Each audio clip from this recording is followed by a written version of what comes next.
በስመ አብ ወወልድ ወመንፈስ ቅዱስ አሃዱ አምላክ አሜን። ትንቢተ ዮናስ ምዕራፍ 2 ቁጥር 1 እስከ ፍጻሜ። እግዚአብሔርም ዮናስን የሚውጥ ታላቅ ዓሣ አሰናዳ። ዮናስም 3 ቀንና 3 ሌሊት በዓሣው ሆድ ውስጥ ነበረ። ዮናስም በዓሣው ሆድ ውስጥ ሆኖ ወደ አምላኩ ወደ እግዚአብሔር ጸለየ፣ እንዲህም አለ። በመከራዬ ሳለሁ ወደ አምላኬ ወደ እግዚአብሔር ጮኽሁ፣ እርሱም ሰማኝ። በሲኦልም ሆድ ውስጥ ሆኜ ጮኽሁ፣ ቃሌንም አዳመጥህ።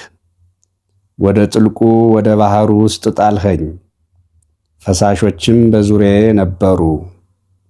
ማዕበልህና ሞገድህ ሁሉ በላዬ አለፉ። እኔም ከዓይን ፊት ተጣልኩ። ነገር ግን ወደ ቅዱስ መቅደስህ ደግሞ እመለከታለሁ አልሁ። ውኆችም እስከ ነፍሴ ድረስ ከበቡኝ። ጥልቁ ባሕርም በዙሪያዬ ነበረ። የባሕሩ ሣር በራሴ ተጠምጥሞ ነበር። ወደ ተራሮችም መሠረት ወረድኩ። በምድርና በመወርወሪያዎቿ ለዘላለም ተዘጋው። አንተ ግን አቤቱ አምላኬ ሕይወቴን ከጉድጓድ አወጣህ። ነፍሴ በዛለችብኝ ጊዜ እግዚአብሔርን አሰብኩት። ጸሎቴም ወደ አንተ ወደ ቅዱስ መቅደስህ ገባች። ከንቱነትንና ሐሰትን የሚጠብቁ ምሕረታቸውን ትተዋል። እኔ ግን በምስጋና ቃል እሰዋልሃለሁ፣ የተሳልኩትንም እከፍላለሁ። ደህንነት ከእግዚአብሔር ዘንድ ነው።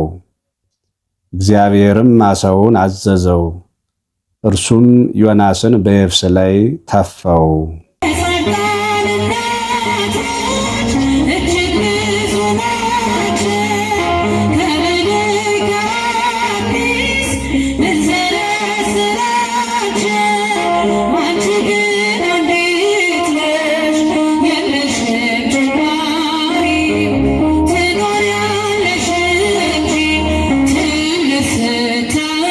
Yeah.